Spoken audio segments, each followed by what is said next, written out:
Over the histories, the world of Arda has played host to a vast array of creatures over the many ages of its history, some large and some small, some good and some made from the purest evil known. Some creatures were so grim and destructive that they changed the face of the world forever, or reaped untold destruction on the forces of good through the many great battles of the world, some shaking it to its very foundations, or ripping the world apart entirely. Today we'll delve into the 8 most evil creatures that Arda and Middle Earth have ever known, who have reaped untold misery on the powers of good in the world over the ages. Greetings all, I'm your guide, the Archivist. Today I will delve into the 8 of the most evil creatures that Arda has ever known, what their impact was, and what truly made them so horrific. Ungoliant, the mother of all spiders. Ungoliant, the mother of all spiders, is one of the most terrible creatures to ever exist in Arda and later Middle Earth. Existing since the very beginning of the world itself, her true origin is unknown even to the Valar, but it is said that she is made of the darkness of the void itself. While she could have been a powerful Maya, since the Ainur passed through the void to reach Arda, there were very few among them with such dark a countenance as Ungoliant, who was perceived in her spirit form to be wreathed in darkness at all times. She was often an ally to Melkor, later known as Morgoth, who was the first Dark Lord of the world, and reaped some of the worst blows against the forces of good in known history. It is said that she strangled all passing light and fed on all light in the world she could find, ever hungry to consume more of the world's brightness. Her alliance with Melkor led to the destruction of the 2 trees of Valinor, draining them of their power, along with the wells of Varda. This also allowed Melkor to steal the Silmarils, jewels of huge importance and power from the Valar, dealing a huge blow to them culturally and spiritually. Throughout these events she grew into a monstrous bloated size, and her hunger continued to grow. She even turned on Melkor to steal and consume the Silmarils, such was her lust. But Melkor's band of Balrogs drove her away, and she spent much time in Middle Earth, spawning spiders before either consuming herself in her lust or vanishing into the Southlands.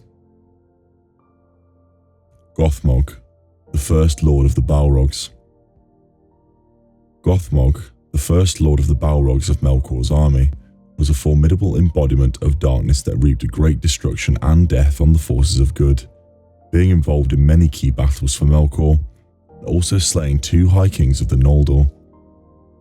Not to be confused with the Captain Gothmog from The Lord of the Rings, The Return of the King, who was an orc. Gothmog from the First Age was a Balrog, a powerful Maiar who sided with Melkor in the early days, along with the other Balrogs, and together they led many successful campaigns against the elves, leading to huge victories against the forces of good in this period of time. Being a Maiar, Gothmog wielded a huge amount of power, and was trusted by Melkor as one of his advisors and also one of his greatest generals during the campaigns defending Angband and also assaulting Gondolin and the other elven realms. He was personally responsible for killing Feanor, the High King of the Noldor, a major player for the forces of the light at this time, and also killed Fingon during the Nernath and Anadiad, also known as the Battle of Unnumbered Tears. Great periods of sorrow were inflicted on the elves at the hands of Gothmog's leadership. He was eventually slain during the fall of Gondolin. Through Morgoth's victory over the elves that would be completed here, Gothmog would be slain by Icthelion as they fell into the Fountain of the King, and Lungorfin, second of the Balrog lords, would also be slain by Glorfindel. Ancalagon the Black. Ancalagon the Black was a dragon of immense size and power, bred by Morgoth during the First Age as a final weapon against the forces of good falling upon him in the climax of the First Age and on the eve of defeat of the Dark Lord. It is well known that Morgoth spent many centuries breeding and creating all manner of creatures in the deep depths of his second fortress of Angband, which was laid deep into the Iron Mountains beneath the peaks of Thangorodrim, 3 massive active volcanoes. In these pits many notable creatures and characters were brought into the world by Morgoth, but one that has touched the histories with its magnitude and violence was Ancalagon, who was said to be so vast that he made the many mountains look small, and when he was eventually defeated at the peak of the final battle, he completely broke and destroyed Thangorodrim, as the world started to fall apart. Ancalagon was unleashed during the final battle of the War of Wrath, after Eärendil went to Valinor to implore the help of the Valar to defeat Morgoth, after the near total destruction of the elves of Middle Earth at this time.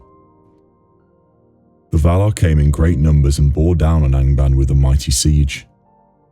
Facing complete defeat, Morgoth unleashed one of his final weapons against the forces of the light, which were his winged drakes.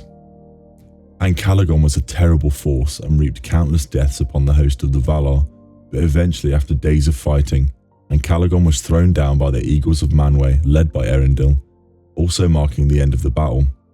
So terrible was this event that the world changed shape.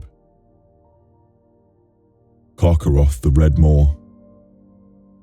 Carcharoth the Red Maw lived in the First Age, a great werewolf and one of the greatest of his kind. He influenced events significantly during this period.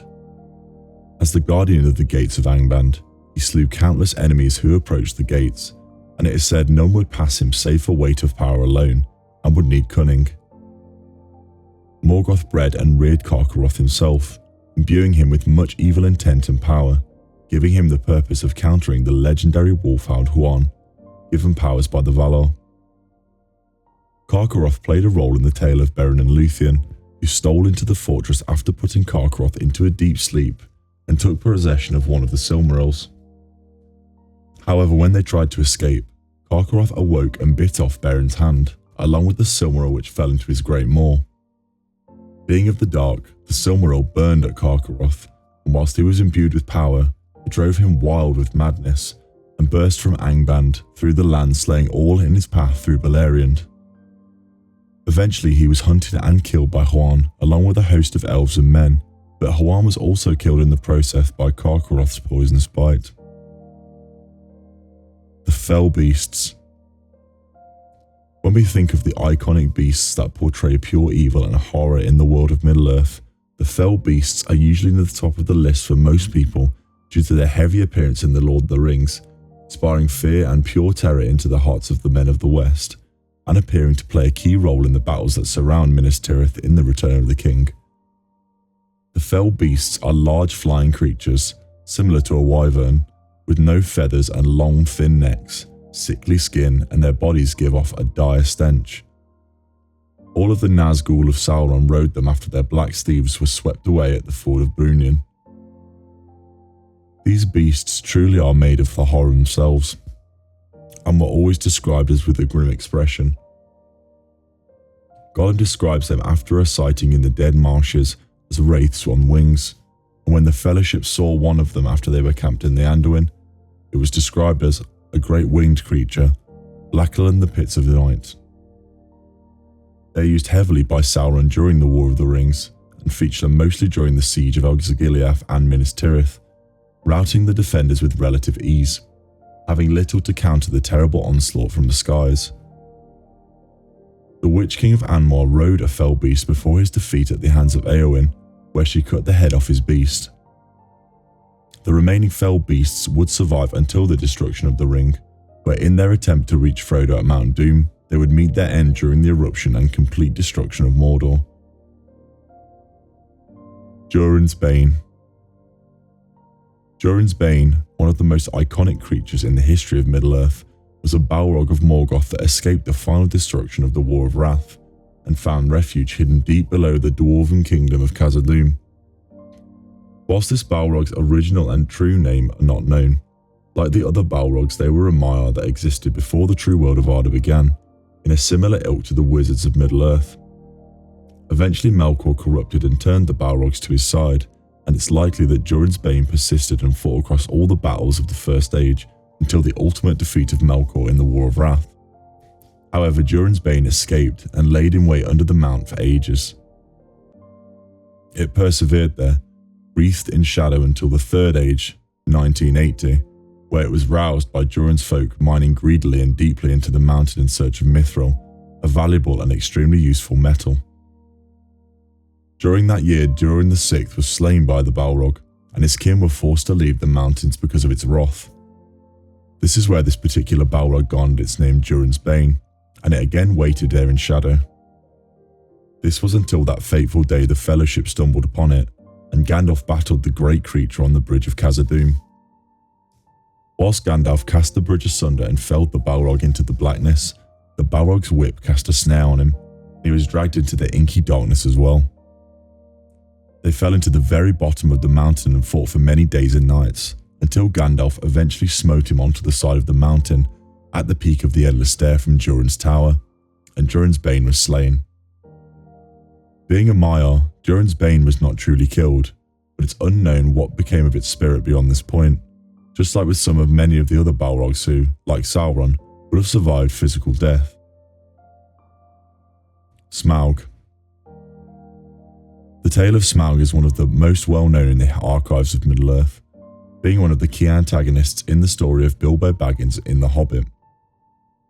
Smaug was a fire drake living in the Third Age and considered to be one of the last great dragons alive in Middle Earth at this time.